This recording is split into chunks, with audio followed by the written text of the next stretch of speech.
Awesome. Okay. Here we go. Especially the ones related to West Harlem and Community Board number 9. So for you guys are all here, you know about, or hopefully you do know about my thesis, or you're wanting to learn about it. So my focus is on Columbia University and their expansion project, Manhattanville, the Manhattanville project plan, and how it has directly affected and displaced local long-term residents in the area. And focusing on how they are an anchor institution and how that enables them to gentrify the area with the sanction of the state and with state support, basically. So I just graduated, by the way. I am working. That's why I'm all dressed up. I just came from work. And I'm working at a local law firm, at a big law firm in New York City. So I will go ahead and share my screen so we can get started. Okay. All right. Can everyone see it? I think so. Okay. Yeah. All right. So the title of my thesis is The Ascension of Anchor Institutions and the Threat of Gentrification, Evaluating Columbia University's Manhattanville Project. So some of you guys might be asking, what is an anchor institution? I didn't even know what this term meant until I started my research, because originally I wanted to frame Columbia as a corporation, but my thesis advisor advised me to look more deeply into the term anchor institution and how that might apply better in the terms of what I was focusing on. So an anchor institution, the term, it was coined by Michael Porter in 2002 within urban development studies to highlight the current power and future potential of universities, hospitals, and other institutions with long-term rooted investment. Sorry, I can only see a little bit. With long-term rooted investment in particular locations to transform neighborhoods, cities, and regions. I'm sorry, I'm just trying to figure out how to minimize this. Okay. So basically, this definition focuses on institutions' ability to transform communities through community engagement, supporting local businesses, high quality educational facilities, and through capital investment, which is really big because these kinds of institutions, they bring an infusion of capital, of real estate, of community, of resources into whatever area they're located in. So that is why they're called anchor institutions, because unlike corporations, which can pick up and leave, universities and hospitals can't easily do that. Like, could we imagine Columbia University being anywhere else besides where they're located at right now? No. So that's why they're more considered an anchor institution versus a corporation, because they cannot easily pick up and leave. So the next slide. So some of the reasons why I've chosen to define Columbia University as an anchor institution is because Columbia University is one of 3 largest landowners in New York City after the Catholic Church and New York State itself. This university is one of the top employers, employing a faculty of 4,000, employing a faculty of 4,000 professional staff, and then more than 16,600 people in non-faculty jobs who combined earn more than $1.2 billion a year in wages. So as one of the largest landowners and economic contributors to the New York State economy, it's critical to examine Columbia's unique role in the community, given that it's situated between 2 historically Black and Latinx neighborhoods, Harlem and Washington Heights, both with the disproportionate share of New York City's low-income housing. And the real estate that Columbia possesses directly ties them to these local communities. So research about the costs and benefits of anchor institutions has become, it's a relatively new field, and it's become really critical since the early 2000s as universities have increasingly leveraged their identity as non-market actors in ways that obscure how their priorities are more similar to those of corporations rather than of institutions pursuing the well-being of all residents. And I just want to make this clear before we even start. Other universities like Harvard, Syracuse, Johns Hopkins, U Chicago, they all play similar roles in their communities, and they all have expansion projects, which are basically community revitalization strategies. And they focus almost exclusively on the economic benefits that accrue to the immediate surroundings while ignoring how their expansion and their presence in the neighborhood adversely affects racial and ethnic minorities and low-income residents.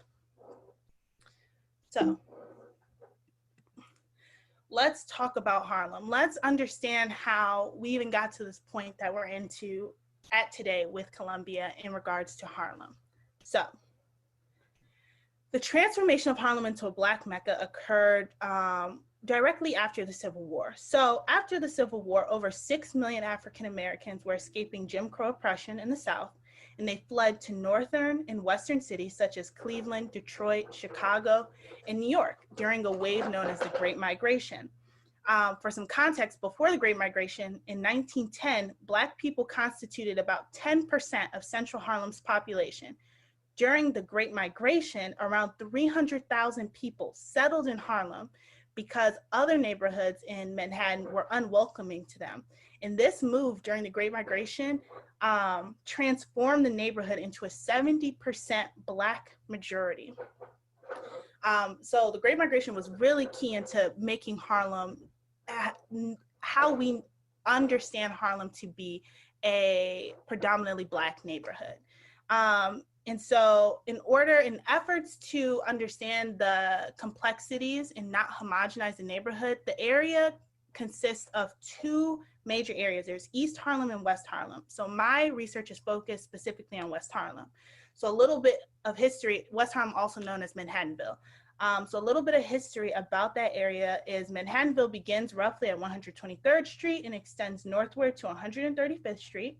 The discovery of a freshwater spring in 1832 initiated the start of industrialization, and this led to the construction of the city's first cable car system in Manhattanville, and is where the very first cable car was tested. In addition, the Manhattan Free School was established in 1927, and it provided tuition-free education to the local community. And many credit this very institution for having a significant influence on the formation of the public school systems throughout the United States. So Manhattanville itself has a very unique history that's separate from 125th Street and how we all understand that as it is today. Another huge turning point in Harlem that made it this mecca of Blackness and a cultural hub was the Harlem Renaissance, where we know prominent Black icons such as W. Du Bois, Zora Neale Hurston, Langston Hughes all lived in central Harlem during this time and elevated the reputation of Harlem. And it was known worldwide as this center of Black excellence and artistic innovation. So all of these things combined in the early 20th century established Harlem as this great place, up and coming place for Black people to live. And this would directly change in the 1950s.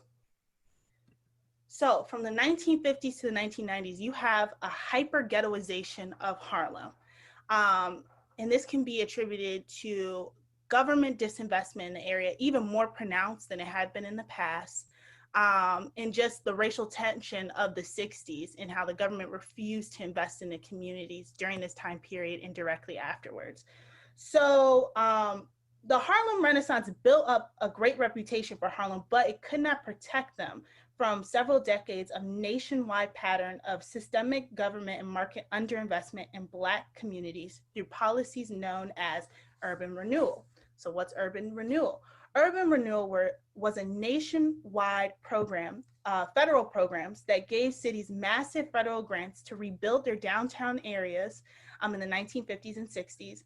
And the goal of this was to keep cities economically viable because they had lost a large part of their middle-class residents to the suburbs. Because as we all know, well, as I know, because I study history intensely, is in 1945, that's when you get the GI Bill, and that is when the suburbs are popping up and white people are moving there. The government is throwing money basically at them, and they're spending a lot of money and investment in building these suburban neighborhoods and highways, and white people are fleeing the city and going there, and Black and brown people are stuck in these areas, and the government is no longer looking to invest there because all of the white people and their money and resources are moving outwards. So they put their focus there during these years. And so, for example, in April of 1964, Manhattanville and Central Harlem were among 5 of New York City neighborhoods targeted for slum clearance. According to a New York City Planning Commission report, these areas where blight and deterioration were so advanced that much of the recommended renewal treatment was likely to be redevelopment. So the government was already looking to push out these neighborhoods, push out these residents in Harlem. So in addition with neighborhood demolition, the government was talking about redeveloping the area, and coupled with intense racism of the 1960s, tensions culminated in 1964 when a white off-duty police officer shot a 15-year-old James Powell. This event sparked a race riot, and this civil unrest lasted for 6 days, resulted in 1 resident's death, more than 100 people injured, 450 arrested, and about $1 million in property damage, which is a lot in the 1964. And so this uprising really marked the decline. I'm sorry, someone speaking? Did someone have something to say? No, I think the audio just went a little funny. Oh, can you hear me now? Yeah, you're good. Okay, thanks. Go back down. So basically that Harlem race riot marked officially the decline of Harlem and its hyper-ghettoization. So then fast forward to the 1980s, things get even worse as the crack epidemic hit Black and brown communities the worst. As we all know, the war on drugs and how the CIA admitted to putting crack in Black and brown neighborhoods. This was terrible for Harlem. During this time period, the New York City government couldn't even sell homes in Harlem for $1. The city acquired these homes after owners failed to meet tax obligations. And also in the context of plummeting property values, the banks refused to grant loans to finance renovations which were needed after all the violence of the 60s and the 70s. And then in addition, as we all know, during this time period, there is a mass exodus of white people all over the nation from cities to suburbs. So we have less government investment in the area, white people fleeing, we have the crack epidemic, and we have all the violence and terror of the 1960s, which all culminated and created a terrible and a desperate housing situation for Harlemites. So fast forwarding to the 1990s, things would change because now there was renewed government interest in the areas. In the 1990s, that is when the world starts to realize, hey, cities are actually really important. A lot of money, a lot of capital. This is where the jobs are. People start to look at cities again in a more favorable light. And this is when you start to see people investing more in Harlem, but to the expense of low income and minorities. So what is gentrification? This is in the 1990s is when gentrification starts to really become a thing. Gentrification was originally coined in 1964 by a sociologist, Ruth Glass, in London. And so in the United States, there's many scholars that write about this. Neil Smith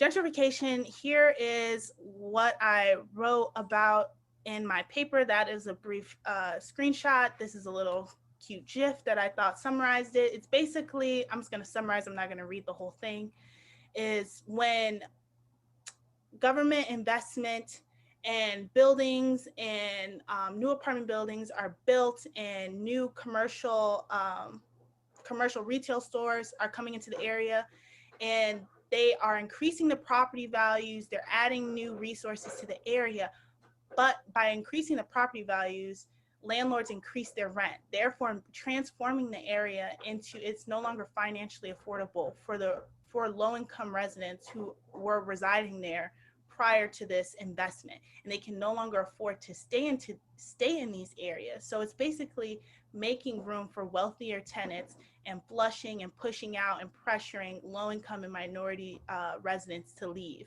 When we all, as I've just explained before, these low-income and minority residents were literally contained there during the 1930s and 40s because nowhere else wanted them. Jim Crow was still a thing, even in the North. People like to pretend. So it's messed up because Black people were forced to live in these neighborhoods, and as soon as they became popular and became trendy, they were pushed out. After they had spent years and decades making, homes, families, neighborhoods out of these areas that they were quite literally confined into. Redlining is a real thing, and it affected how Black and brown communities were formed in the early 19th century. So I want to make it clear is that my paper, I do not blame everything going on in Harlem with Columbia University. The state actually was one of the very first actors who began gentrification processes in Harlem. My argument in my paper is that Columbia was able to expand upon these state policies in the 1990s and early 2000s. And by doing that, they basically function as an apparatus of the state, and that they have increased the speed and scope of gentrification because the foundation was already laid for them by the state. So how did the state do this? First, we can look at the Rent Regulation Act of 1997. This act is very important to the beginning of the decreasing housing affordability in Harlem. So this act allowed landlords to increase the rent of regulated apartments by between 18 to 20% upon each vacancy. And once the rent reached $2,000, the landlord would be able to remove the unit from the regulated housing stock. This encouraged landlords to engage in various tactics, some of them illegal, in order to create opportunities for them to increase rent. So they would sometimes charge excessive rents for a stabilized unit, not provide services in order to pressure residents to leave, low-income residents to leave. They would rotate tenants in different units in the building in order to capture the rent increase. And all of this is really important to the state because by increasing the rent, they also are increasing the property values, and by increasing the property values, they're increasing the tax revenue that the state gets from the neighborhood. So the state is benefiting from higher rents, and landlords are benefiting from higher rents. Everyone's winning in this situation except for low-income people and the minorities who live there and who cannot afford these rent increases. Next, we're looking at, so that's one aspect. The next is the chain retail investment. So increasing commercial reinvestment, increasing commercial development exacerbated pressure on housing as more people sought homes in Harlem, and increasing housing demands, and landlords were now able to find tenants willing to pay higher rents. The area transformed to start to cater the needs of the more affluent residents that they were trying to attract. So in the 1990s, an array of New York State agencies facilitated the development of today's 125th Street, a 24-hour destination filled with retail and entertainment venues. So the Harlem Community Development Corporation in the Upper Manhattan Empowerment Zone, established by Congress in 1997, together supported commercial investment through a series of coordinated policies and interrelated organizations. So the Upper Manhattan Empowerment Zone did a $300 million cash infusion in this area, and their program granted loans to new retail stores. And so basically everything we know about 125th Street right now, the AMC, the Magic Johnson movie theater, Old Navy, the sporting goods, the Disney store, all of that stuff came in the 1990s. That, except for Apollo, everything else, many of the things that you see in Harlem now are in recent memory. This is not the Harlem of the Harlem Renaissance or of the Harlem of the 1950s or 60s. And so this emergence of chain retail investment led to a lot of small businesses, mom and pop shops. These businesses that had been in the community, had been local, were shut down. So between 2003 and 2005, 55 small businesses were shut down in this one area. That is a lot of businesses for this one famous corridor. That's really crazy if you think about it. And then in addition to this, rezoning was happening. So the government rezoned avenues in Harlem to permit the construction of high-rise apartment buildings with retail stores on the ground floor. They offered tax reduction and abatements to private real estate developers if they included some affordable apartments in their residential projects. The exact number was never specified. And so the U.S. Department of Housing and Urban Development defines unaffordable housing as paying 30% or more of one's income.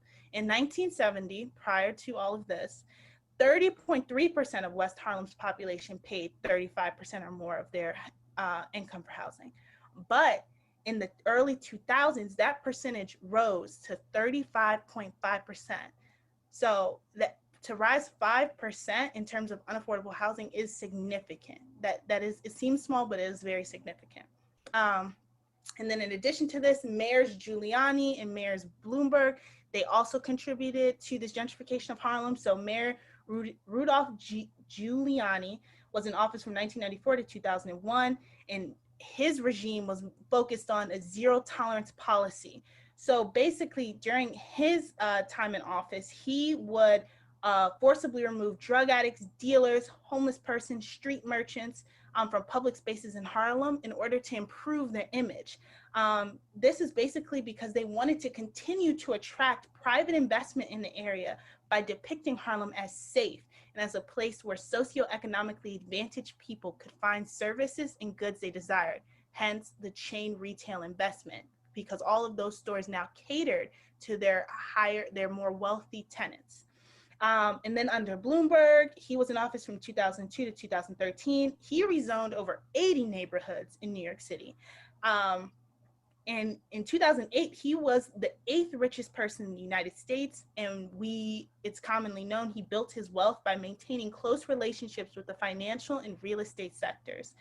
And Bloomberg is really important because it's under his administration that Columbia University announces their Manhattanville project, which directly coincided with Bloomberg's own goals of widespread redevelopment. And he was also trying to redevelop in the early 2000s the Hudson River. And as we all know, Manhattanville is taking over all the space parallel to Hudson River. So those two initiatives actually coincided, and they actually, when Columbia won their lawsuits against them, the mayor Bloomberg expressed how happy he was because he knew their development project, Manhattanville, was going to coincide so well with what he was trying to do with the Hudson Riverfront. So this is all very important to understand, and just understand the context in which Harlem came to be a Black neighborhood and why we are in the predicament that we are now. So again, why this matters. State-sponsored gentrification paved a path for Columbia University to expand into Harlem and experience little backlash because they had support of the government. The government was already doing many of the things that the university was trying to do. So they essentially expanded upon modern state policy that spurred gentrification. However, Columbia has increased the speed and scope of gentrification in West Harlem, thus revealing the university as a for-profit agency. So the next slide is, what is eminent domain and how does that relate to gentrification? Cool question. So eminent domain law is outlined in a clause in the Fifth Amendment to the United States Constitution. It states that the United States government, states, and municipalities can take private property for public use with the payment of just compensation. Really key here is in 2004, a landmark Supreme Court decision in Kelo v. New London established a precedent for property being able to be transferred to a private entity or owner for the purpose of economic development.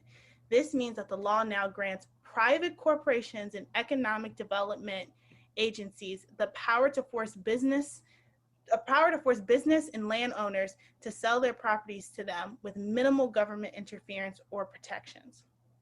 And so this is really key because in the eminent domain law has been around since 1876. And so it's really key to understanding this shift in Kelo v. London, because before that, it was primarily only the federal government that was seizing properties for public purposes. And these public purposes were building a post office, naval bases, transportation infrastructure. For example, in the 1930s, during the New Deal policies, eminent domain established national parks and they built large-scale irrigation projects. In World War II, 20 million acres of land were acquired through eminent domain, and those properties were converted into airports, naval stations. In the 1950s, eminent domain was also used for urban renewal. Even though it was very problematic, when they were seizing lands, they were transformed into new public housing units, also known as what we know as Section 8. So prior to this case in 2004, it was widely understood that public use meant a tangible project that's designed to benefit the public as a whole.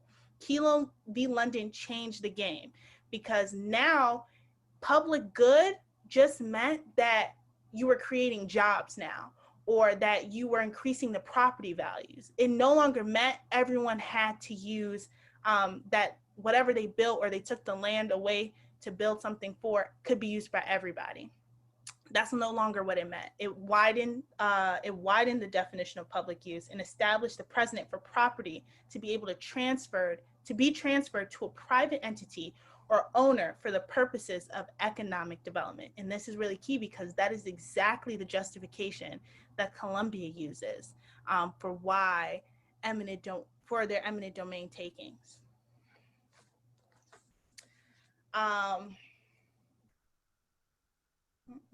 Next slide. So what are some problems with eminent domain? So in order to define an area as blighted, so in order to invoke eminent domain in the first place, you have to declare an area blighted. And to do that, you have to do a neighborhood condition study. So the problem with blight is that every state has different eminent domain processes and uses different measurements and definitions of blight. Generally, to determine that a property is blighted, the condemning authority must prove that the area indicates one or more factors that are detrimental to the safety, health, morals, or welfare of the community.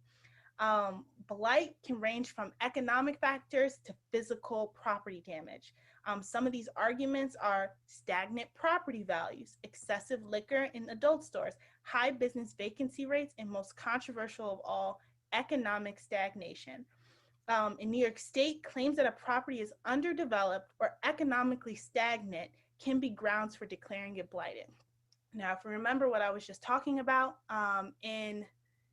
about Harlem in the 1950s, these are all conditions in which primarily Black and Brown communities suffer from because of decades of government disinvestment. So this economic stagnation and being underdeveloped is not the fault of the residents. It is quite literally the fault of the federal government. But eminent domain doesn't take that into account, doesn't take history and race into an account, because the law rarely does. And then also in New York State, they concede considerable eminent domain powers to corporations and quasi-government agencies. So they defer all eminent domain taking to the legislative branches. And this is particularly dangerous for minority communities because they have been primed for declarations of blight due to serious government disinvestment in urban renewal programs dating back to the 1950s, as we can see with Harlem. So this deference to the legislative branch is terrible because Black and Brown communities are often targeted by private redevelopers, as we see with Harlem. A study conducted by the Institute of Justice revealed that eminent domain abuse in New York City disproportionately, I'm so sorry, I think that's my dog. I have 5 dogs. I'm sorry. A study conducted by the Institute of Justice revealed that eminent domain abuse in New York City disproportionately affects communities with substantial numbers of ethnic and racial minorities. So since the decision in Kelo, the Supreme Court has expressed the view that public use should be referred to the legislator instead of the judiciary branches. And this has paved the way for redevelopment authorities to exploit eminent domain law, so long as their development can at least be partially tied to a public use. Permitting economic stagnation to be a factor in blight determination exacerbates this issue because it punishes people with low incomes for not using their property in a desirable way from the government's perspective. People with low incomes and minority groups have for centuries endured racism and discrimination, which has affected their access to housing and economic markets, leading them to have far less political influence and consequently makes them very vulnerable to the people who control eminent domain procedures. So by the judiciary refusing to intervene on the behalf of residents in regards to eminent domain, it leaves them very vulnerable because the judiciary branch is their last resort, their last avenue for interference and to help fight back against gentrification and eminent domain.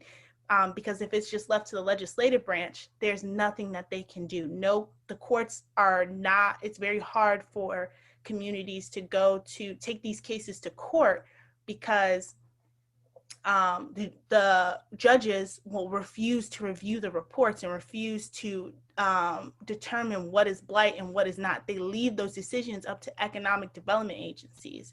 And so the community in the courts do nothing to protect these people who are most vulnerable to displacement. So here is a timeline of the legal battles of Columbia University against eminent domain. You guys can take a screenshot of this because it's really cool, but I will talk briefly about Columbia University and their legal battles in regards to eminent domain. So we all know Columbia announced their Manhattanville project in 2003, but what very few people know, which I didn't even know until I started doing my research, was that Columbia actually began working with the EDC, which is the same organization that declared Harlem blighted and invoked eminent domain on behalf of the university. They began working with that agency in 2001 towards their joint goal of redeveloping Manhattanville. And in 2002, the university began purchasing properties outlined in the EDC's master plan for redevelopment. Hence, also, it coincided with their Manhattanville project. And so by the time Columbia announced their campus expansion project, they already gained control of 51% of the properties in the project area outlined in the EDC master plan. So really crazy. Not a lot of people know that, and that's because Columbia is very good at covering their tracks. There was literally 2 sources that I found in my year-long research that specifically had that information because it is buried. It is so hard to find.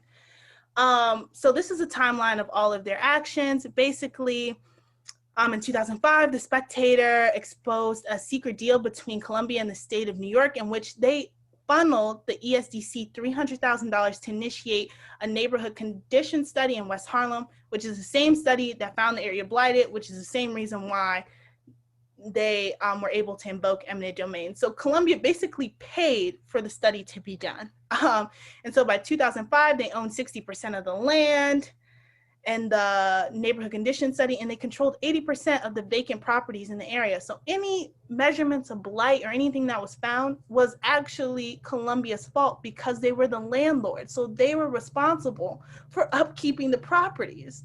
So that's exactly what the appellate division found.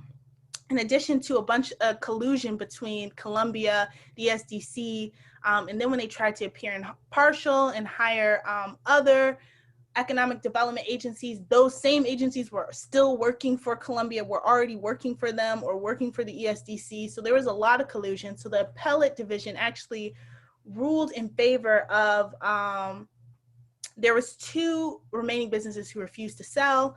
It was the Tuck It Away self-storage owner, Nick Spragan, and a gas station owner, Gergen Singham and Pandamer Kerr. So the appellate division originally ruled in their favor, saying that the use of eminent domain in Manhattanville was illegal and did not constitute a public good, and they also pointed out the irony that Columbia owned or had under agreement 72% of the lots in the project area, and that the deterioration and blight conditions that were found were the fault of the university as a part of their redevelopment efforts.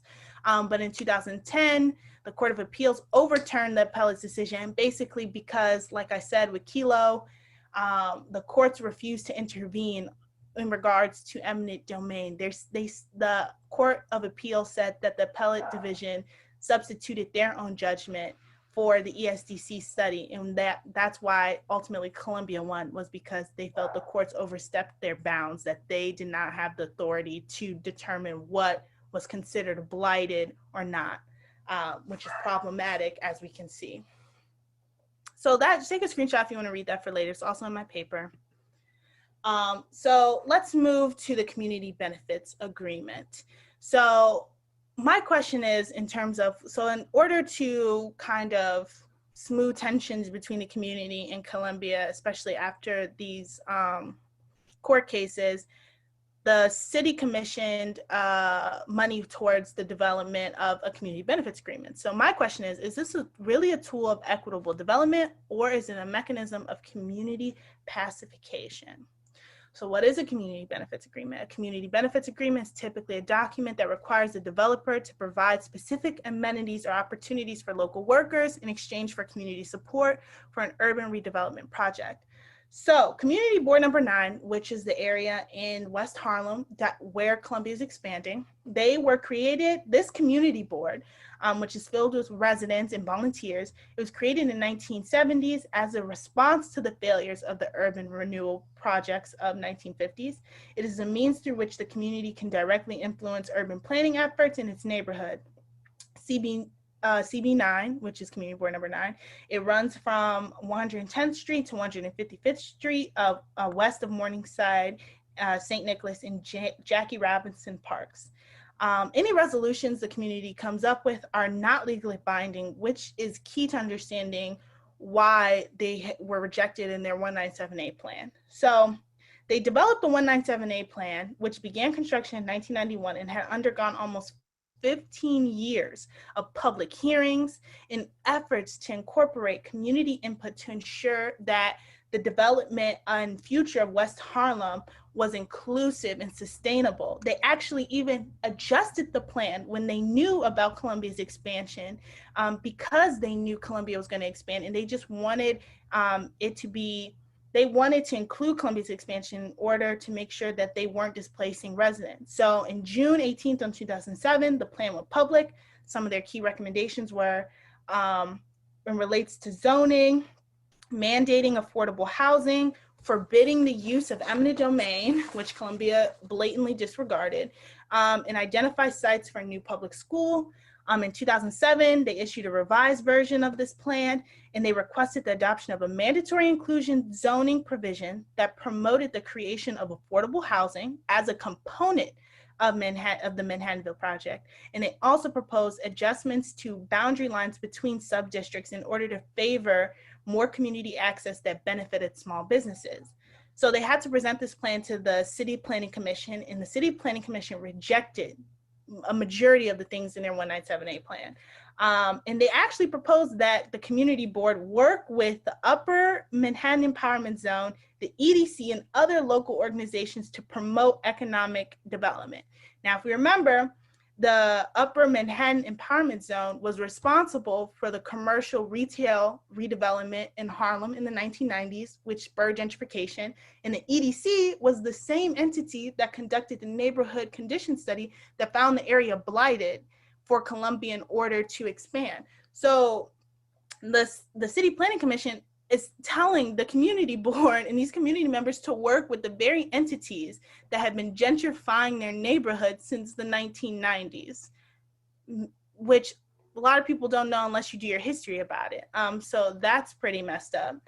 And then also the report, the City Planning Commission, they affirmed Columbia's importance to New York City's economy by stating Columbia is a significant importance to the city and the state as a center of educational excellence and a source of economic growth. So that ties back into Columbia University and it being an anchor institution. And so it being an anchor institution, it is extremely vital to the New York State economy in general. And so basically what the commission is saying is that they will give Columbia whatever it is that they want, because the more money Columbia produces, the more professors, the more clout basically it gains. It is all going to directly benefit the state as a whole. It's going to put more money into officials' pockets, going to put more money into the local community. So quite literally, they are putting profits over people. They don't care about the community. They care about what Columbia can do for them. And Columbia can do a lot as a huge elite Ivy League institution in New York City. So the 1978 plan failed. And so basically in 2009, the community board and Columbia signed this agreement. And Columbia agreed to invest $150 million through the CBA to improve the local community. A part of the CBA is that they promised job readiness programs, a $20 million affordable housing fund, access to a variety of Columbia facilities as a part of the in-kinds agreement, and a high-achieving public school in the area, and local scholarships for students, and the prioritization of university hiring for construction in university jobs and various social programs. Important caveat of the CBA is that it expires on December 31st, 2040. And that means that after that date, Columbia is no longer legally required to provide anything that they have outlined in their community benefits agreement, which is a sore sticking point between the community and the university, because if they are going to, their whole spiel about their Manhattanville project is, oh my God, it's going to bring so much investment and resources to the local neighborhood. It's going to be great. We're going to be intertwined with Harlem. So how can this experience with the community have an expiration date? It's not temporary. You're permanently located in this area. Therefore, your commitment to the neighborhood and its people should be permanent and long, and it should be long-term. It should not have a date of expiration, in my personal opinion, which I argue in my paper. So let's look at some pros and cons of the community benefits agreement. Pros: they have invested millions of dollars. So from 2009 to 2018, Columbia has paid $33,250,000 of the $76 million fund to the West-Harlem Development Corporation, which is in charge of distributing the funds and monitoring Columbia's compliance with the CBA. These grants have gone to 59 nonprofit organizations, which have affected 12,000 public school students. They have done summer youth employment, which have placed more than 2,000 community board youth in summer jobs. So they have done a lot in terms of monetary contribution to local nonprofits in the area. That is undeniable, and that is great work. However, that does not absolve them from the cons. So moving on to the cons list, a misleading hiring report. So one of Columbia's major commitments in the CBA is the promise to have 50% of construction workers from Manhattanville consist of women, minorities, and locals from Community Board Number 9. In 2018, a hiring report by the university states that they surpassed these goals. However, these statistics are misleading because when people look at them closely, it reveals that work hours are not being evenly distributed amongst the three categories. Local subtractors have received 21% of the total spending on the project, but local workers are documented to only have completed less than 8% of the total work hours. As we know, the promise in the CBA was that 50% of the construction workforce would consist of women, minorities, and locals, yet locals only have completed less than 8% of the total work hours on the project. So this has raised concerns in the community because although the university is legally checking off boxes, the prioritization of local workers is illusionary. It's not really there. It's a smokescreen. Another huge issue is the affordable housing crisis in New York City. So soaring real estate values throughout the city, and then especially in Harlem, have made it almost impossible for the West-Harlem Development Corporation to use a $20 million affordable housing fund to purchase properties. The fund is designed to be released in a weird way. It's designed to be released in 2 lump sum payments of $10 million in accordance to phase 1 and phase 2 of the Manhattanville project. In 2018, the Columbia Daily Spectator discovered that 1%, only about $100,000 of the first $10 million installment has been spent on affordable housing. And this is not the fault of anybody. It is directly the fault of the gentrification that's happening in the area. The president of the West-Harlem Development Corporation, Kofi Boateng, he explains that that money is no longer sufficient buying power in Manhattanville. For example, they tried to purchase a parking lot in front of their office as a potential location for redevelopment, but it would have cost them $36 million for a parking lot. And the entire affordable housing fund is only $20 million, and they only get it in 2 $10 million payments. So this money is no longer commensurate with the current real estate values of the neighborhood, thanks to Columbia University's expansion and the state doing things in the 90s. So basically they've pivoted and they've transformed the fund into a home ownership assistance program in attempts to salvage the purpose of the Affordable Housing Fund, which expires in 2024. So that is not good. And then also, false promises of building a school on 125th and Broadway. So if you're from Columbia, then you know that the school recently tore down the McDonald's on 125th and Broadway. And originally the community was against it, but Columbia told them that that was going to be the site where they were going to build the new school, which they promised in the CBA. So the community agreed to it. Now the university is saying that that site is not appropriate for a school, that they cannot build one there. And so instead they're building high-rise apartments.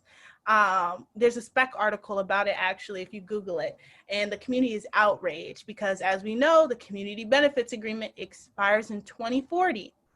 And after 2040, Columbia no longer has to provide the school that they promised. And so the community feels like they're just dragging their feet and trying to run out time on the clock until they no longer have to fulfill these promises that they made to them. So, and all this is to say is that this community benefits agreement and the failure to fulfill the promises has a real impact on people. Like, these aren't abstract promises. So as we know, the Department of Housing defines unaffordable housing as paying 30% or more of one's income. In 2019, the Community Board number 9 found that 23% of their residents were paying 50% or more of their income. And then this screenshot on the screen that you're looking at is actually a report from the West-Harlem Development Corporation that says the lack of affordable housing is actively contributing to the shifting demographics in the area. So you see in 2018, the population of Black residents was 30,319. And then in 2016, it shrunk to 27,924. Meanwhile, the white population in 2008 was 28,512. That grew significantly to 37,094 residents in 2016. So the lack of affordable housing and all of these issues is contributing to shifting the racial dynamics of the neighborhood. So it is so important to look at it because these changes are slow, but they're happening over time. And it's in 20 years, I could see Harlem being 5% Black. I really could see it if things keep going at the rate that they're going at. And there's nothing done to protect affordable housing or providing schools in the district that cater to the residents, and not having enough job opportunities for local residents as well. So all this to say is, I'm a sociology and human rights major. So part of my thesis, I had to incorporate human rights. So looking to the future, there is a specific relationship between gentrification and human rights. The modern human rights movement against gentrification has been coined right to the city. It stems from a Marxist ideology that defines marginalized groups' collective reclamation of urban space. It was created by a Marxist geographer, Henry Lefebvre. Geographer David Henry repopularized the term in 2008 by championing the idea that citizens should shape everything in a city, and that this right should not just be limited to improvements in their individual statuses. So here's a really impactful quote that I really like. The right to the city is far more than the individual liberty to access urban resources. It is a right to change ourselves by changing the city. It is moreover a common rather than an individual right, since this transformation inevitably depends upon the exercise of a collective power to reshape the processes of urbanization. The freedom to make and remake our city and ourselves is, I want to argue, one of the most precious yet most neglected of our human rights. So his definition is not meant to be understood as an individual legal right, but instead as a collective social movement that's aimed towards fighting against the increasing privatization of public infrastructure, housing, and utilities. So looking at where can we tie housing as a human right, we can look no further than the Universal Declaration of Human Rights, and using it as a framework to address gentrification concerns. So housing is universally understood as one of the most basic human rights because it directly impacts one's physical, mental, emotional states, as well as one's overall quality of life. Although there's no specific language in human rights to describe gentrification, it does not mean that it does not have human rights implications. The right to housing was codified in the International Convent on Economic, Social, and Cultural Rights, which came into fruition in 1966. Article 11 of this covenant recognizes the right of everyone to an adequate standard of living for himself and his family, including adequate food, clothing, and housing, and to the continuous improvement of living conditions. In 1992, the United States ratified the ICSCR, this international covenant. And so basically that means that if they ratified it, that means the United States is signed it, meaning that they meant to uphold everything in this covenant because they did not put any reservations or anything. So by signing this act, this is a framework for people to fight back because clearly the United States is not fulfilling this right to adequate housing in a continuous improvement of living conditions, meaning that where someone lives should continuously get better, that they should continue to get resources and investment in the area. It should not be a one-time thing. It should be continuous. They should be elevating every year. But rapidly escalating home prices in Manhattanville, an area that has been historically deprived of economic opportunities on the basis of the neighborhood's racial composition, this constitutes a human rights issue. And the deficiency of affordable housing, it cannot be underemphasized because it is a main driver contributing to the decreasing amount of Black and Hispanic people in Harlem, in low-income areas, everywhere. So I end this slide to say that Columbia University is not unique in terms of gentrifying their local neighborhoods. NYU has been accused of this. University of Chicago, I'm from Chicago. I've seen it firsthand in Hyde Park. University of Pennsylvania is a very famous case of gentrification, actually one of the very first ones where people start to think of universities as gentrifying forces. Look up mech penetration, that's what they call it. So I say all of this to say, for example, New York University, they're in the process of a development project called NYU 2031, which plans to extend their university in and around Greenwich Village. That expansion has ignited gentrification concerns. Similar to Columbia, they had court cases brought against them, in that the Court of Appeals ruled in their favor. And that's no coincidence that the Court of Appeals was the deciding factor in both Columbia University's Manhattanville project and NYU's 2031 plan. In fact, it signals that in the future, more elite educational institutions like Harvard, like University of Chicago, will model these mechanisms and actions employed by Columbia to achieve their expansion goals if nothing is done to curtail this type of behavior. In the end, housing means so much more than just a roof over one's head. To fully understand the significance of the harmful effects that gentrification elicits in local communities and that anchor institutions encourage, one need not look further than the example set by Columbia University and their Manhattanville project.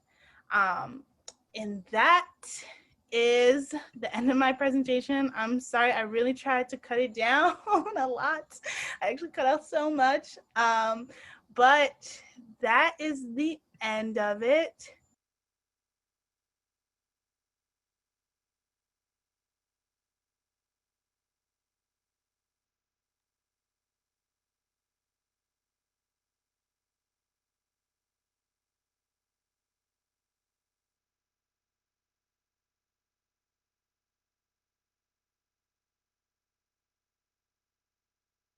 Okay. Hi, everyone. So that was just an absolutely amazing educational video. And just, I think after watching that, it's like impossible to deny that Columbia's treatment of the community is not just a blatant disrespect of the residents of these areas, but it's also just a blatant perpetuation of human rights violations that we should all oppose. And that's why I'm so glad that we have our panelists here today. We have folks from Housing Equity Project, from the CU Tenants Association, from MAD, and then from the Morningside Heights Community Coalition. And these are all groups that have done tremendous activism surrounding Columbia's blatant disregard of housing rights and to support and uplift the surrounding community. So I'm super happy to be here with everyone. And so for this panel, we'll have a series of questions that we'll be asking folks who are representing these activist organizations, and then we can transition to audience questions. So if you have questions based on the video that you saw in the prior panel, if you were here for that teach-in, or just based on the questions that we're going to be asking over the next few minutes, then please type them in the chat as we go, and then we can answer them afterwards. So I'd love to start this with a round of introductions. If all of our guest speakers and panelists can introduce yourselves, describe which organization you're affiliated with, the history of your organization and its relationship to the surrounding community in West Harlem, that would be awesome. We can start with somebody from HEP. Hi everyone, my name is Jayron. I use she, her pronouns, and I'm a member of the Housing Equity Project. And hi, I'm Thea Conifal. I use they, them pronouns, and I'm also a member. Would you like us to just jump in with the introductions of the group? I'll pass it over to Joanna from CU Tenants. Hi, I'm Joanna. I'm a PhD student at Columbia University, but I also was very actively involved in the creation of a tenants association at Columbia. So amongst those of us who rent apartments from Columbia. Yeah, so I'm really excited to be here.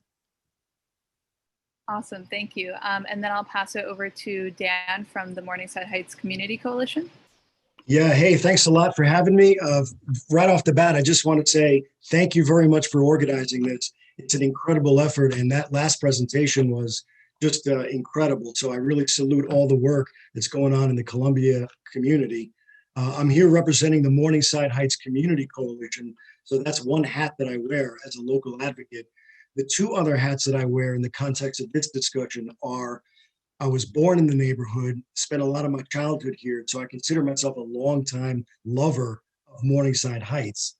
And then the third hat is I happen to be a Columbia alum myself. I graduated from SEPA. So that's given me an opportunity to understand these issues in a variety of different ways. And I very much look forward to this conversation. Thank you. Thank you, Dan, and we're so appreciative to have you here. And then I'll pass it over to Mad. Hey, I'm here representing Mad. I'm a senior in Columbia Cs, and we just try to keep it like a little bit anonymous, but anyway, sorry for my video being off. Mad is Mobilized African Diaspora, and we put out a list of demands in September, and we've been working towards fighting anti-Blackness both on and off campus for a couple years now, since around 2015. Awesome, thank you. So yeah, we'll start with some questions kind of just around like the general relationship between your groups and Columbia's gentrification process. So the first question that I have for you all is how does your group's work relate to the effects of gentrification by Columbia? And so we can go in the same order that we did in the intro. So HEP, CU Tenants, MHCC, and then MAD. All right, so first off, a little bit of history into Housing Equity Project and what we do. So we were originally called Project for the Homeless, and it's been a student service organization for around 30 years. We were originally just focusing on staffing homeless shelters and sending volunteers there to make sure that they will be open for guests at night. But recently we have been able to integrate other initiatives that are more directly focused on the community around Columbia and kind of, mitigating the negative effects of the gentrification on the members of the community. We have several initiatives that focus on this. One of our most active initiatives right now is called Direct Outreach, and that's focused on providing emergency relief in forms of food, toiletries, other supplies, and friendly conversation to folks that have been negatively affected by Columbia's gentrification, whether in terms of displacement, homelessness, food insecurity, etc. We have another initiative called Advocacy, which is just getting off the ground right now.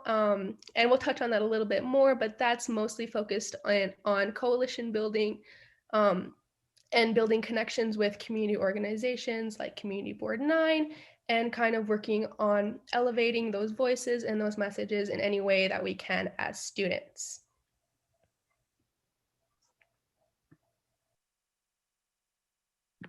So I think going back to your question about how HEP's work relates to the effects of gentrification, I think touching on advocacy a little bit more, we have a lot of intentions about this branch of HEP as a way to sort of spread information among Columbia students and maybe the community surrounding Columbia because of our unique relationship. As students with Columbia, we're able to have access to conversations among students. And going forward with HEP, something we're looking into is building on our advocacy branch, serving as a watchdog for looking at Columbia public safety, looking at Columbia's actions related to housing justice, or lack thereof. And also our relationship, building a relationship with the Community Board 9 can teach us a lot about what's going on in the community. And then we can use our relationship to sort of spread that information among students too. Yeah, I really love what you said kind of about how as students you have kind of like a particularly duty to be having those conversations, especially because we have access to the campus and to administrators. So it's kind of part of our job to be having those conversations with community residents and with the university. I'll pass it over to Joanna. Thanks. So our Tenants Association started in the wake of the start of the pandemic, which has now turned into a very long, drawn-out process, along with many other movements in the city in conjunction with Housing Justice for All, because many of us were people who had Columbia as a landlord and were struggling to pay our rent in the wake of a variety of struggles created by the pandemic. I can speak for, a variety of graduate students whose grants were rescinded, whose research opportunities were taken away and teaching opportunities were taken away, and therefore they found themselves without income. And a vast majority of international students found themselves in a situation where they couldn't return to New York because of the pandemic and were obliged to continue paying rent to Columbia. And those were the beginnings of our activism around the question of housing. But as we started to dig deeper into some of those problems, we started discovering that we couldn't really think about this problem independent of the broader process of, and sort of hearkening back to the teach-in, this process of dispossession, this process of accumulation that Columbia was doing by purchasing properties. And as we were starting to think more about sort of how Columbia establishes rent rates and things like that, we began to realize that Columbia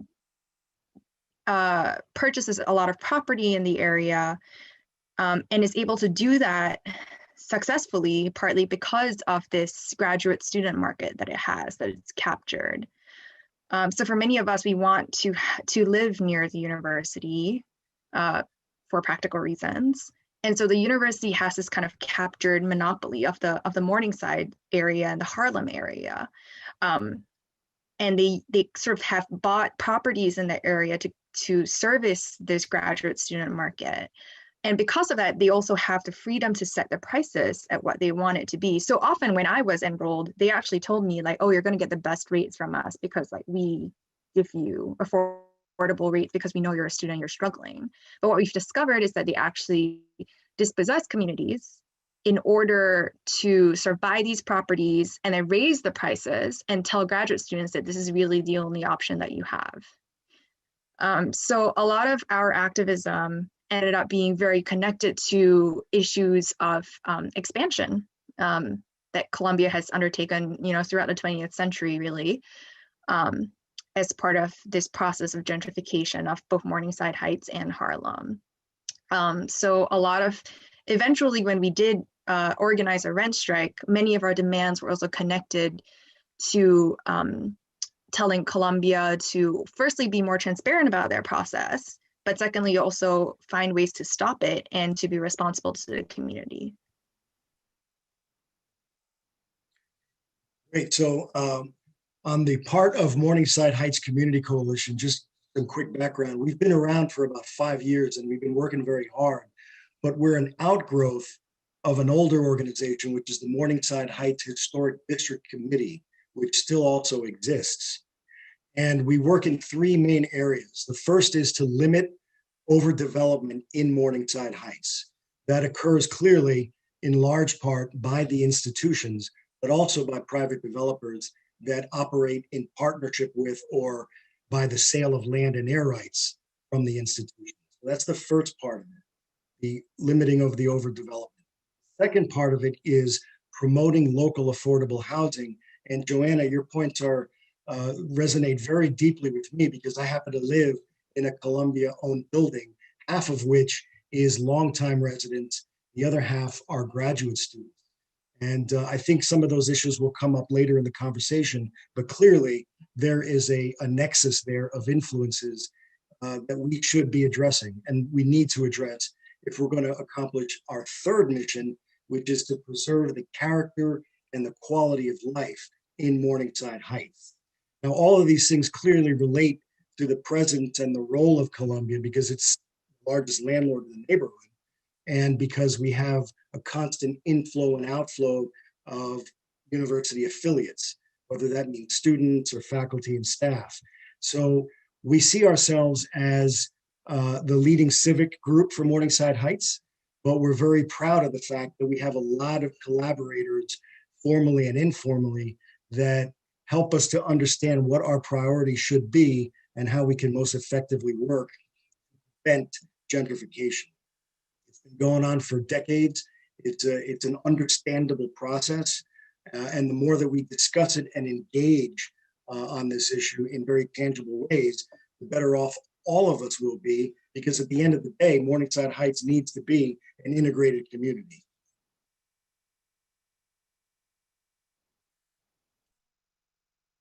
Sorry, I was unmuted.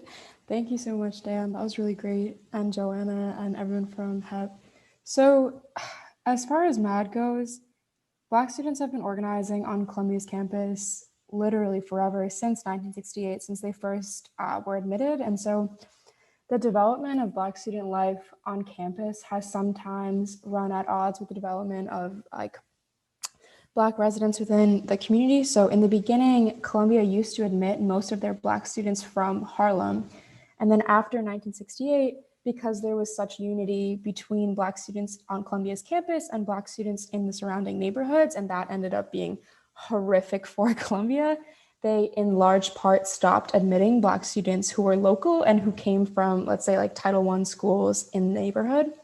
And so because of that, Columbia has often admitted Black students who maybe don't feel like they connect with community members. And so even in the way that they deal with Black student demands, a lot of times they'll commit to student-centered demands. So like more funding for departments or more space on campus.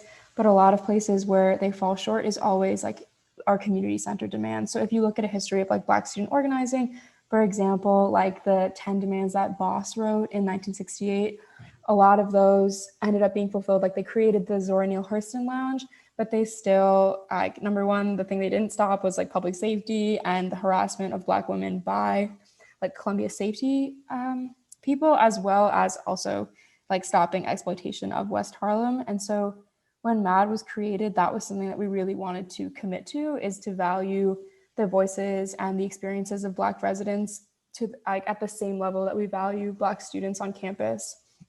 And so that's why if you look at our demand letter, the first demand, like the one that we wanted to put front and center, was our community demand. And what we are trying to be right now and going forward is a liaison, kind of like what Hep was talking about with their advocacy branch, between like Black students and Black community members. So we started attending CB9 meetings. We actually like reached out to Kwesi from MHCC, I don't know, like over the summer. And so we were able to have a lot of really important conversations and also drafted our demands. Actually, some of our demands take up MHCC demands that we were able to get through CPCR over the summer. And so this is something that we're really, really committed to, because gentrification affects Black community members so deeply. And that's something that we care about a lot as Black students. And I know like Columbia always tries to make a separation or to make us feel like the exploitation and the eviction of people who look like us somehow wouldn't affect us as Black students, but that's just never been the case. So yeah, that's kind of like MAD's, I guess, position within the school and the community. Yeah, thank you so much, everyone, for all those kind of like insightful responses. I think like a sentiment that I heard kind of over and over again is that Columbia kind of takes from the community, and then it also takes from students, and then it tells both of those groups that it's doing the most that it can while simultaneously exploiting both of them and actively tries to divide them. And this is a lot of the times the brunt of that burden is like bore by the community. And so I think it's really, really important that, you know, we as students kind of, you know, research the community, understand the community, and kind of feel like we're rooted in it so that we can help it. Because again, this division is kind of what hurts all of our movements. So kind of as a follow-up question to that, I wanted to ask, how do you guys think that student organizers should work in tandem with community organizations to support community aims? And why do you think that it's so important that they do?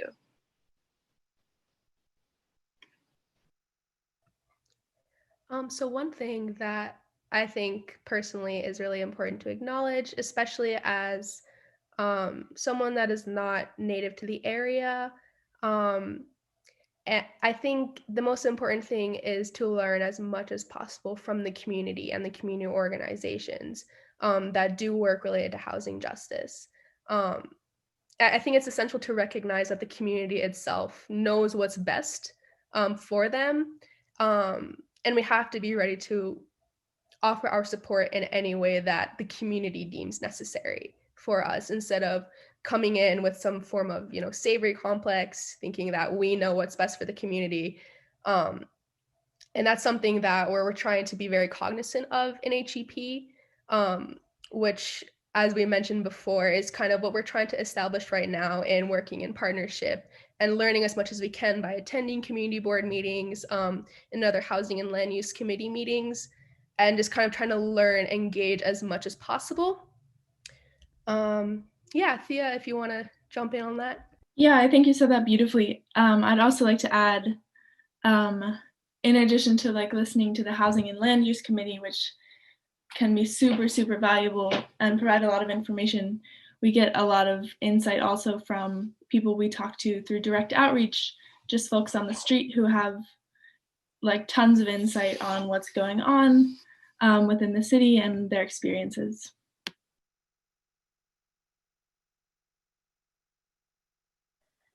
I think one of the things that is really useful to think about is also the relationship that students have to the university that give us different types of leverage with the university. And conversely, I think many members of the community also have a different relationships to the community that they can leverage on. So I know, for example, CB9 and Morningside Heights Community Coalition and many other groups have been able to, for example, dialogue very directly with the university president in ways that students cannot. But I think if we think about the context of the YDSA tuition strike, we think about past iterations of graduate student labor strikes, and if we think about the rent strike that CUTA, the Columbia University Tenants Association, did over the summer, in each of those, there's a different relationship to the university, but also therefore different leverage that we can use to pressure the university collectively. And I think that one of the ways to collaborate is to actually sort of utilize those different types of leverage all at the same time together with the community to think about how we can pressure Columbia to meet some of the demands that I think we all share with regards to the problem of gentrification in the community.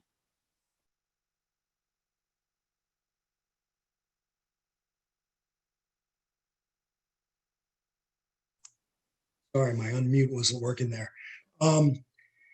Those are great points. What I would say is, just as Morningside Heights or any community, and certainly New York City, is not monolithic, the university is not monolithic.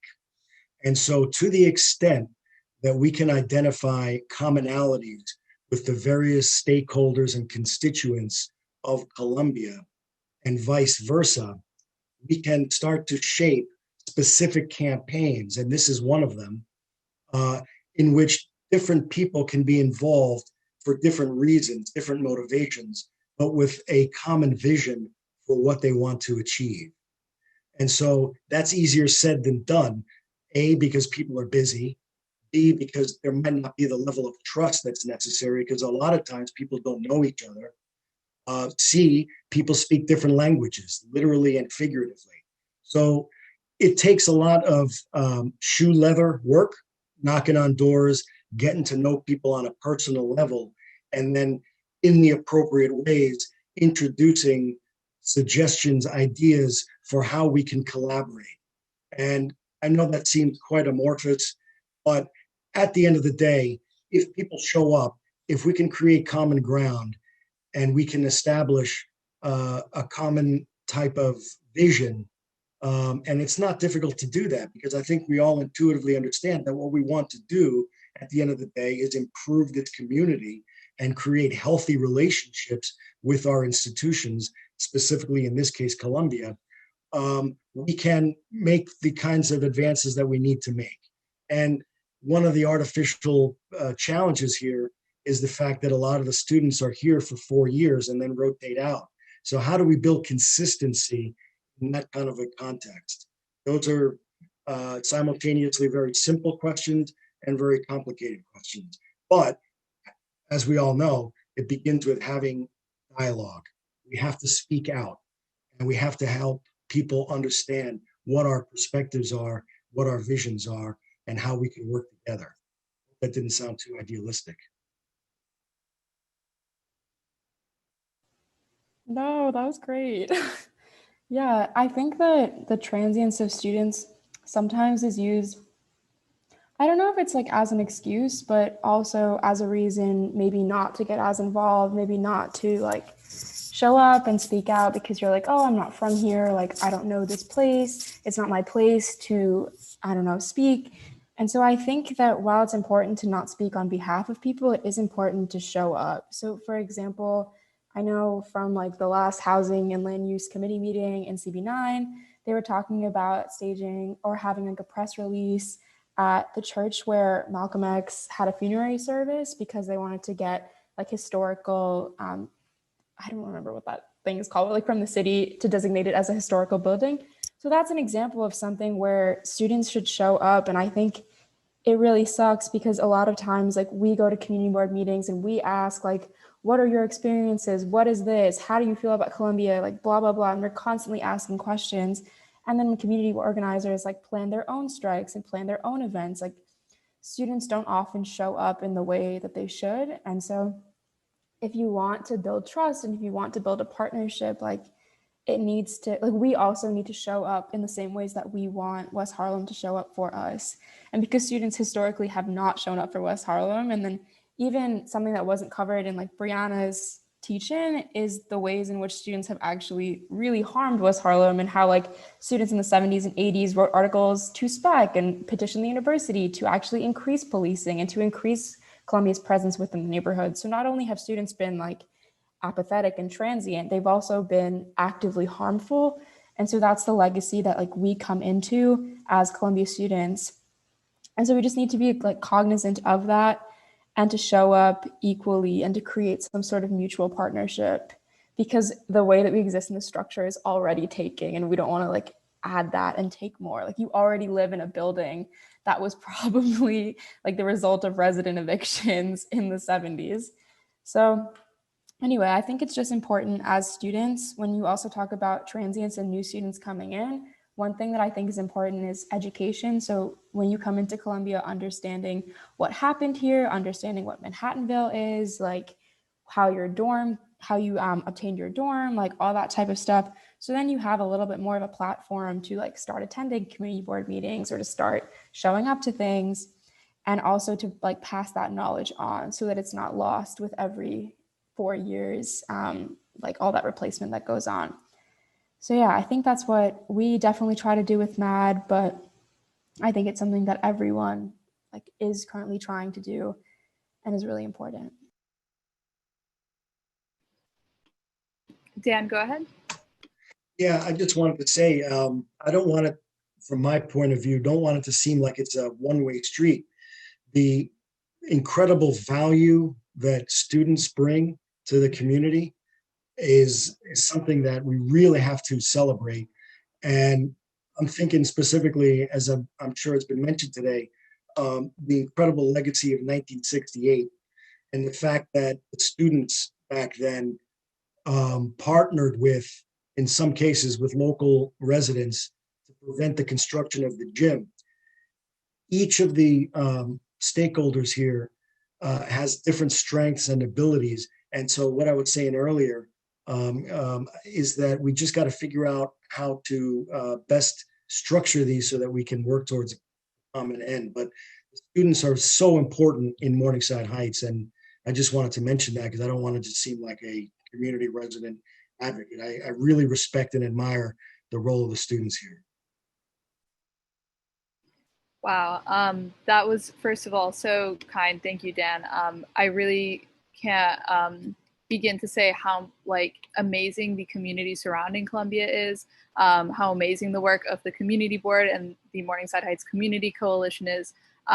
Your activism has just insanely like influenced ours, and I'm sure the work of everyone here.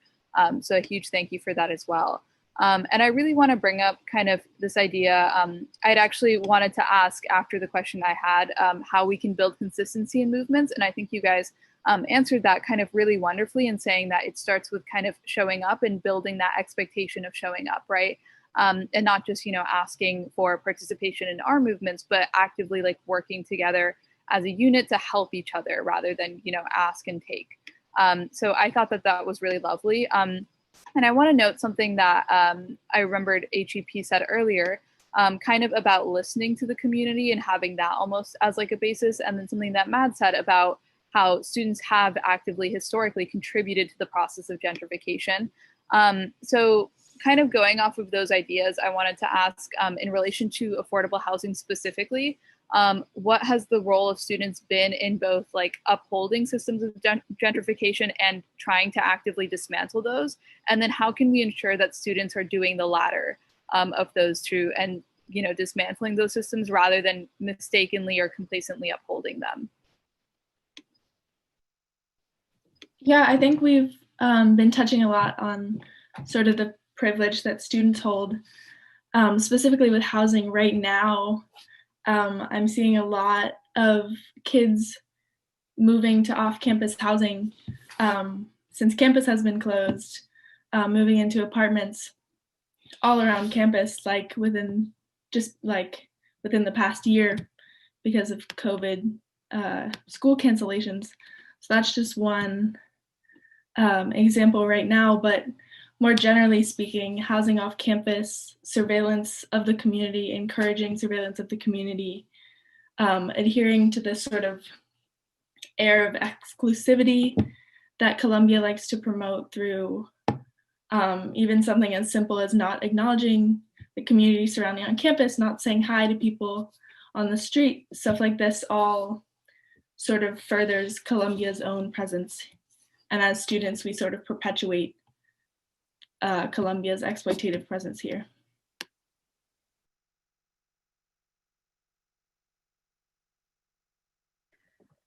I think one of the things that I want to think about is also, I think one of the challenges of organizing on this front is the kind of institutional power that Columbia has. And really the only way that we can combat institutional power of this scale, I mean, being one of the biggest landlords in the city, really, and also being, you know, one of the most prestigious institutions, educational institutions in the United States. One of the ways that we can combat that is through collective action, I think. And I think it's worth thinking about, you know, how can we take what is initially like individual action and turn it into something that's more collective? Because that's the only way you can really fight against something like Columbia. You know, like we can try our best to be really responsible to the community on an individual level. And that's really different from getting to the heart of how this institution functions. And I think one of the things that Columbia students need to do better is actually move away from this kind of individual framework, because I think we see this a lot when we're organizing, where the individual concern, my individual safety, my individual degree, my individual education is the priority over a lot of the things that are happening around us. You know, and it is Columbia's intention to atomize us that way. It's the reason why it's so difficult to organize with the community, because Columbia insists on the fact that, like, you know, you're here for 4 years, like just get your degree, do the thing that you need to do and get out. You know, why form alliances with the community? Why work? Why form these relationships? And I think that that's one of the ways to really fight the institution, is to kind of think of how we can band together as a student body, but also with the broader community that has a very long history of organizing in this area that we can learn a lot from. But how can we turn it into like a collective movement where we're all working together against an institution that has a lot of power? And the only way we can do that is, you know, with the sheer number of us working together. And I mean, speaking from experience, one of the struggles of organizing a rent strike was precisely that concern about, you know, what about my apartment? What about my housing situation? And that's very real. You know, nobody wants to find themselves losing their apartment in the middle of a pandemic when there's a shelter-in-place order. But how do we think beyond the individual concern and feel solidarity with the entire neighborhood against this landlordist institution? Yeah, these are all attributes, as we know, of the system, right? So we live in the era of global capitalism, and we're kind of like at the epicenter of it in New York City. And so community values don't have a lot of money attached to them, unfortunately. And I hate to sound preachy, but to answer the question, how do students uphold systems of oppression? I think it's simply when, if and when they don't engage personally and locally with other members of the community. And a very clear example of that is, for example, students not bothering to get to know their neighbors that might have been there a long time, or maybe being a little unconcerned with their neighbors if they're throwing loud parties, especially during COVID, which has been occurring. The flip side of it, however, is how do students dismantle systems of oppression? And I see it very clearly in my own life, as one of the other groups I work with is the 111th Street Block Association. And some of the most valuable participants in that group have been Columbia undergrads. One young man in particular, Andrew Thomas, he's on our planning committee. He's volunteering all the time, going way above and beyond to get to know neighbors and to help us out with things that need to occur. So the potential to go in either of those directions exists. And we want it to go in the right direction, obviously. And so I guess that means that we have to establish better working relationships and get to know people on a personal level in the context of a specific community, which I keep referring to as Morningside Heights. Please forgive me, West Harlem clearly is also part of this community. So it has to do with getting to know folks and putting in front of them or asking them to contribute to brainstorming and planning on specific campaigns. That's what I think is really needed. And so to the extent that we can clarify those, the better off we'll all be. Yeah, I think everyone did a really good job like answering this question. I think the only thing I would say is that to me, I feel like it exists on both the individual level of like joining your block association, meeting your neighbors, being a good resident, and like understanding that you are part of a neighborhood and you're part of a community and you're not just coming in and coming out, while also engaging in processes of advocacy and activism. So something that exists outside the structure of like just you and your house. And so I think what Joanna was saying about like, and also everything that we've said about Columbia pitting different groups against each other, I just wanted to share this because when MAD was meeting with administration in the fall, we asked to have a meeting with Community Board 9 members present, and CB9 actually passed a resolution in support of our demands. Like we worked really closely with them over the summer. And we went back and forth with like Suzanne Goldberg and different Columbia admins for so many weeks because they refused to have a meeting with both us and community members. They literally like on the record were like, we don't need you guys to broker our relationship with the community. They can use their own, basically what Joanna was saying, how like people who have, Suzanne Goldberg, who's now working on the Biden-Harris administration, basically Suzanne Goldberg said the community has their own avenues to reach the university and students have theirs, and we don't want to combine those in any way. They wouldn't even have a 1-hour meeting that would have like somebody from CB9 and some of our organizers there. So Columbia, it's not just like about accepting students and stuff like that. Like they really put in work. Like this is an active process to separate groups and to like prevent us from coming together. So yeah, just to close, same thing everyone was saying, exist on a personal level, like go to local restaurants, do the whole thing, support your community, but also not more importantly, but equally importantly, engage in processes of advocacy which fight against larger systems. Yeah, wow. I entirely agree with what everybody here said, especially on like thinking of it like on a systemic scale. And I also want to talk about like a little bit the challenges that your specific organizations have faced when opposing Columbia. I think that, you know, Columbia promotes these sort of like everybody here has kind of been saying these atomized like feelings and atomized movements even. It tries to prevent us from like coalescing together. And I feel that all of our movements have kind of had this like staunch opposition from Columbia in like various ways, this evasiveness, this inadequacy in response, and just because it's like atomizing us and separating us, it's hard to address that. So I'm really interested in hearing kind of like what challenges and limitations have you each kind of faced against Columbia, and then what are some ways you think we can overcome those challenges as organizers that are coming together in this moment, and hopefully going to stay together in the future.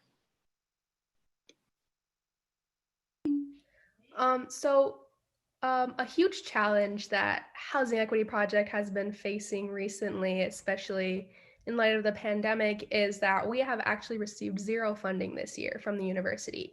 And as a group that is part of the Community Impact Governing Board, which is part of Columbia University, we have seen a severe cut in our funding from the university.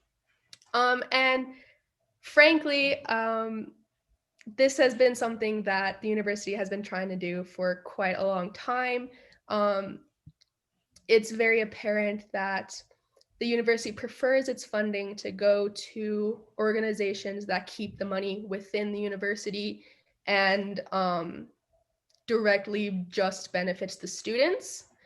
And obviously, as a service organization, we want to redistribute these funds, and trying to prove that this money somehow benefits the students goes against our very mission in the first place.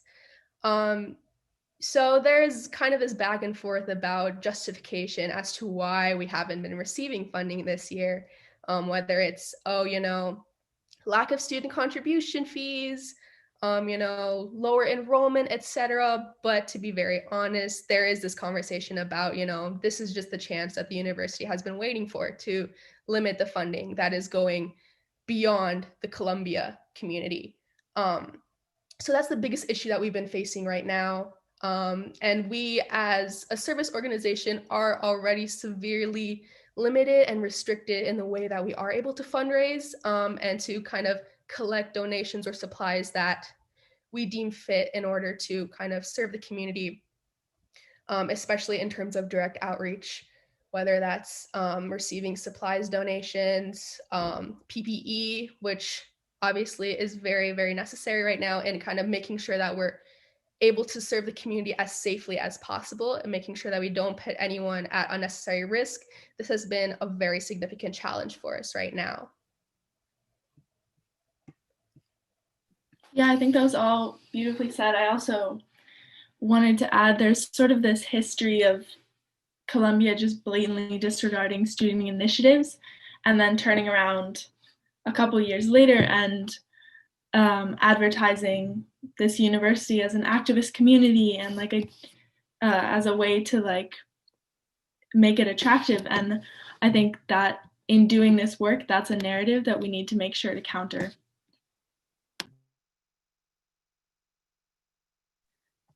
One of the challenges and limitations I've been thinking about in the context of the Tenants Association that I've been a part of is sort of the limitations of the rent strikes that happened throughout the city, especially as it related to corporate landlords like Columbia. So landlords that have such a large portfolio that if a portion of people withheld their rent, the kind of financial impact was not sufficient necessarily to create the kind of leverage that we needed to get some of the demands met. And some of those demands were, on top of rent cancellation, we also included demands around maintaining a percentage of rent stabilized apartments for low income groups in the community, as well as, demands around Columbia halting aspects of their expansion. And it was extremely challenging to get the momentum necessary for the kind of financial impact we needed to make on the university. Because Columbia is a multi-billion-dollar institution, the kind of leverage that we can make on them was very challenging. And I think one aspect of that, going back to what I was saying before, is that the kind of horizon of possibility for collective action has receded significantly from sort of what we saw in 1968. And that has very much to do with the kind of change in student activism. We saw this kind of very active student involvement in the 60s and 70s.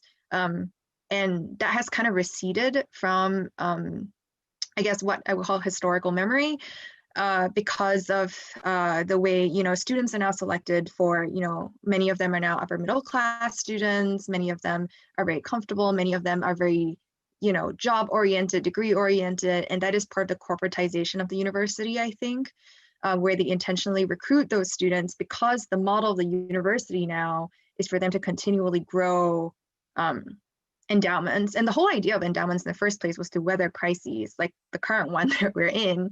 But instead it's turned into just continually growing the endowment. And I think that's reflected somewhat in the way student activism, what seems possible nowadays. And the idea of 5,000 students going on rent strike seems impossible, right? But how do we keep pushing that horizon of possibility to say, actually, if we just stretch our imaginations a little bit, that's something that we can do, and it will hurt Columbia in a way where they have to respond. And that's very much the way, if you think about a 1968 protest, that's how they thought, how do we create an action big enough that Columbia has to respond? And I think that that's not really at the forefront of organizing, or hasn't been for a long time. And I will say that this tuition strike and the momentum that it's creating is bringing that back to the front of our organizing. Yeah, those are great points. I'll just describe 3 challenges that we've got, mainly with gentrification in Columbia, but also more broadly. The first is, what's going on with the 125th Street Tower? We would like to know a little bit more, and information is hard to come by. We want the right things to happen there. We don't think another tower really is necessary in Morningside Heights. We've got several underway already. So that's one issue that we are focused on. We should understand that. We should understand what role the school that was supposed to be there is going to play in that development. And we are working to gather that information. Second one is, we've been very diligent about the fact that Columbia has not engaged with neighbors on its COVID planning. The community, the health compact is very comprehensive, and that's great to see. But while these plans were emerging, neighbors were not consulted. We made several proactive attempts to be involved in that, and we did have some meetings and some constructive conversations, but our views really were not taken into consideration to the level we thought was appropriate for a university in a broader, diverse community. So the COVID issue continues. And then the third one, and this is a very important one, is, as the largest landlord, Columbia has hundreds of rent-regulated apartments right now that are being rented to non-affiliates. And we are putting forth a proposal to Columbia to maintain those in perpetuity. Just like the New York State guidelines say, rent-regulated apartments should maintain their status. Columbia, what it does now is, once the tenant either dies or moves away, they put it back in the market rate pool. And that's just not the right thing to do. There's people that have been living in these apartments for generations, and if they're not a direct blood relative, they can't get the lease. Columbia really should allow these rent-regulated apartments to maintain that way for the good of all, for the good of a diverse community that helps the university students learn about the nuances of the world, and that promotes a healthy community right beyond its gates. So those are 3 areas that we're focused on, and we're making headway, but we see those as opportunities to create those coalitions that we were describing before. Those are things I think that people can rally around and act on and make some change. So those are 3 ideas right there, 3 things that we're doing. Yeah, actually that is one of the things that we included in our demand letter, is the maintenance of rent-regulated units, as well as one of the things we were also asking for is in any new buildings to maintain, to maintain the amount of rent-regulated housing, both in buildings that Columbia owns and then in any that they purchase in the future as well. So to make that just standard policy, as well as other longer-term asks. So I think for us, some challenges that we've had with Columbia, they've been stated by other people, but lack of leverage, kind of like Joanna was saying, has definitely been one. as Black students, we comprise a small amount of campus. Like there just aren't that many of us. And so it's hard to make cases for why our demands are like so important. And I think it's really easy for the university to brush our demands under the rug, or to just wait for 4 years and just to wait to get a new batch of students who don't know and who ask for the same things over and over again. I think that's our biggest frustration, is that like we've been making the same asks about public safety for 50 years. Like we've been making the same asks about West Harlem for 50 years, because every single time like anything happens, these students graduate, new students come in, they have to learn, they have to take that time to do like political education. And then by the time they are in a position to make these asks, they are also seniors. And so I think that's our biggest challenge, is just maintaining institutional knowledge so that we're able to like build the coalitions that Dan is talking about.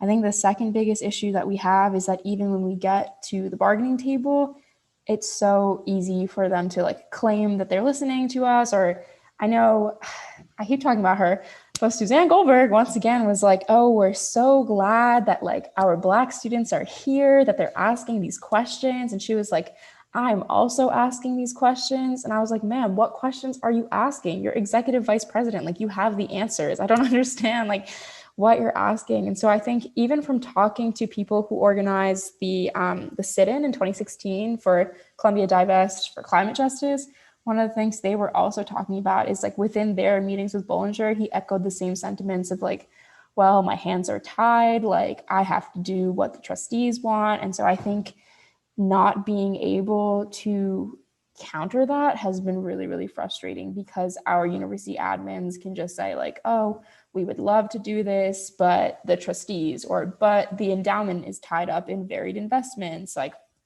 I don't know. I think that's been the other big challenge, is like finding ways to counter that. And I think the tuition strike has been a really amazing like clap back to that, to be like, no, we looked at your financial records and you actually have like this many million in cash. And so I don't know, you can see that when they're actually pushed and we actually have leverage and we have 4,000 students, like then somehow they can respond. So I think it's kind of what Joanna and what Diana and what everyone else was saying, like you just need to have the numbers to push them beyond this fake sort of, oh, we're in the same place you are. Yeah, Joanna, go ahead. I wanted to add something to this, that very recently we were actually given a presentation on Columbia finances. I mean, the Graduate Workers Union was given a presentation by the university on Columbia's finances. And what was really interesting was that what they kept emphasizing was the loss of revenue actually from the lack of income from residential housing, because undergrads were not housed. And they were extremely transparent about how dependent they are on essentially rent, right? A form of rent for them to function as a university. But then when you actually press them further, or when you interrogate further, their understanding of, not making enough revenue is not really that, the university is going to go into like long-term deficit. It's short-term. And on top of that, it's this idea that we're just